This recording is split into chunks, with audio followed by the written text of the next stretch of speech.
ప్రాముఖ్యంగా ఈ సమయంలో మన ముఖ్యమంత్రి గారు కేసీఆర్ గారికి నా అభినందన తెలియజేస్తున్నాను. మంచి ఆలోచన కలిగినందుకు, ఆ ఆలోచన కేవలము మాటల్లో కాకుండా క్రియారూపముగా పెట్టినందుకు నిజంగా మనస్ఫూర్తిగా నేను అభినందిస్తున్నాను. ఈ నాగిల్లి గ్రామంలో ఈ కార్యక్రమం అంతా చూస్తూ ఉంటే నిజంగా చాలా సంతోషంగా అనిపిస్తుంది. స్వచ్ఛందంగా గ్రామస్తులు వారి గ్రామాన్ని బాగు చేసుకోవడానికి ముందుకు వచ్చినందుకు ప్రతి గ్రామస్తుని పేరు పేరున నేను అభినందనలు తెలియజేస్తున్నాను. పల్లెలు గ్రామాలు అభివృద్ధి చెందితేనే దేశము కానీ మన రాష్ట్రం కానీ బాగుపడుతుంది. చాలామంది ఏమిటంటే సిటీ మీదే ఫోకస్ పెట్టి గ్రామాలని నెగ్లెక్ట్ చేయడం జరుగుతుంది. కానీ ఈరోజు చాలా ఆనందకరమైన విషయం ఏమిటంటే కేసీఆర్ గారు దృష్టి గ్రామాల మీద పెట్టినందుకు నిజంగా మనపూర్వకంగా నేను ఆయన అభినందిస్తున్నాను.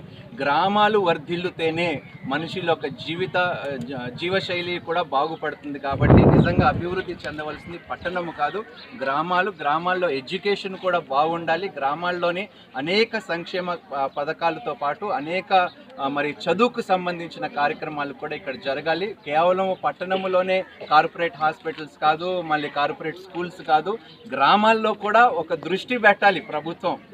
ఇది నేను మనస్ఫూర్తిగా కోరుకుంటున్నాను. దయచేసి ఈ సందేశం ప్రభుత్వానికి అందించాలని మా మీడియా వారిని కోరుకుంటున్నాను.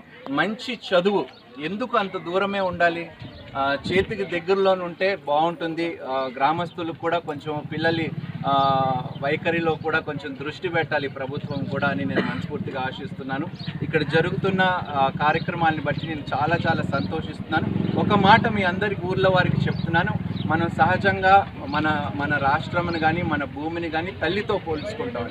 బంగారు తెలంగాణ అని కేసీఆర్ గారు ఒక నినాదంతో ముందుకు వచ్చారు. కాబట్టి తల్లిని ఎవరైనా పాడు చేస్తే దయచేసి ఊరుకోకండి. ఈ భూమి మన తల్లి, రైట్? మన కన్న తల్లిని ఏ విధంగా మనం పోషిస్తామో, మనం ఏ విధంగా చూసుకుంటామో, మన గ్రామము కూడా ఒక తల్లి లాంటిదే.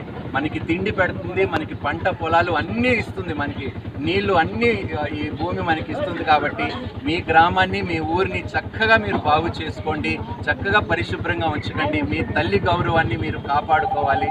ఇదే మాటలు నేను చెప్తూ ఎంఆర్ఓ గారిని, స్పెషల్ ఆఫీసర్ గారిని, అదేవిధంగా మన ఎంపీడీఓ గారిని, గ్రామ సర్పంచ్ గారిని, మా సిఐ, మా చాలా మిత్రులు సిఐ గారిని, అదేవిధంగా ఇక్కడ ఉన్న ప్రతి ఒక్కరిని నేను అభినందిస్తూ ఇంకా గొప్ప కార్యక్రమాలు ఈ యొక్క 30 రోజుల్లో జరగాలని నేను మనస్ఫూర్తిగా ఆశిస్తూ మరి ఈ యొక్క కార్యక్రమంలో నేను కూడా పాల్గొనేందుకు నాకు అవకాశం మరి ఎంఆర్ఓ గారు నాకు ఇచ్చినందుకు నేను చాలా సంతోషం వ్యక్తపరుస్తూ వందనాలు తెలియజేస్తున్నాను. Thank you so much.